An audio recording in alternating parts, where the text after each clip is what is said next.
Bonjour, aujourd'hui je te propose de résoudre une équation bicarrée. Qu'est-ce que c'est qu'une équation bicarrée? Eh bien c'est une équation dans laquelle tu as du x carré et du x puissance 4, puisque x puissance 4 c'est x au carré, donc c'est bicarré. Voilà, c'est comme ça que ça s'appelle. C'est pas un nom que j'ai inventé.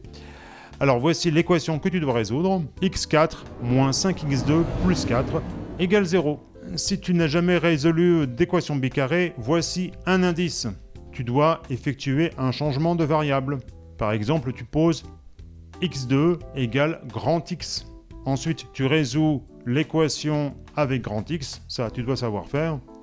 Et ensuite, tu repasses à petit x. C'est vraiment pas très difficile. Je te laisse réaliser l'exercice par toi-même. Et dès que tu es prêt, nous passons ensemble devant le tableau noir pour la correction. Nous voici en présence d'une équation que l'on appelle bicarrée. Pourquoi?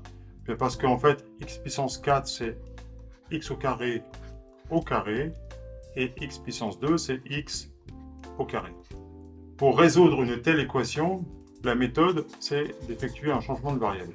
On pose x carré égale grand X. On va trouver les solutions pour grand X, et ensuite, on reviendra à petit x. Donc, si petit x carré égale grand X, ça veut dire que nous avons grand X carré moins 5 grand X plus 4 égale 0. Alors, on peut peut-être essayer de trouver une racine évidente. Les racines évidentes, je te rappelle, c'est 0, 1, 2, 3, 4, 5, et leurs opposés, moins 1, moins 2, moins 3, moins 4, moins 5. 0, évidemment, ça ne fonctionne pas. 1, est-ce que ça fonctionne? 1 au carré, ça fait 1, moins 5, bah oui, tiens, ça fonctionne déjà. Donc, ça veut dire que x égale 1, c'est une solution de cette équation. Alors, tu connais peut-être les formules de Viette. François Viette, c'était un mathématicien du XVIe siècle. Les formules de Viette te permettent de gagner du temps dans la résolution d'une équation de degré 2. Effectivement, le produit des racines, c'est c sur a.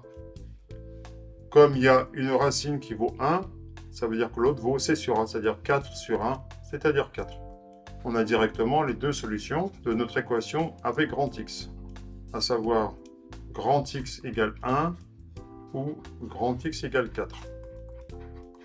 Si je vérifie, 4 au carré ça fait 16, plus 4 ça fait 20, 4 fois 5 ça fait 20, 20 moins 20 ça fait bien 0. Donc maintenant je dois résoudre x carré égale 1 ou x carré égale 4. Si x carré égale 1, ça veut dire que x égale moins 1 ou x égale 1. Et si x carré égale 4, ça veut dire que x égale moins 2 ou x égale 2. Donc nos quatre solutions sont moins 2, moins 1, 1 et 2. Pour t'en convaincre, nous pouvons vérifier les quatre solutions en remplaçant x dans l'équation de départ par les valeurs que nous venons de trouver. Alors, moins 2 à la puissance 4, moins 5 fois moins 2 au carré plus 4. La puissance est paire, donc c'est la même chose que 2 puissance 4, c'est-à-dire 16. La puissance est paire, donc c'est la même chose que 2 au carré, c'est-à-dire 4. Donc c'est moins 20 plus 4, ça fonctionne. Ensuite, si je remplace par moins 1, j'ai moins 1 à la puissance 4, bah ça fait 1.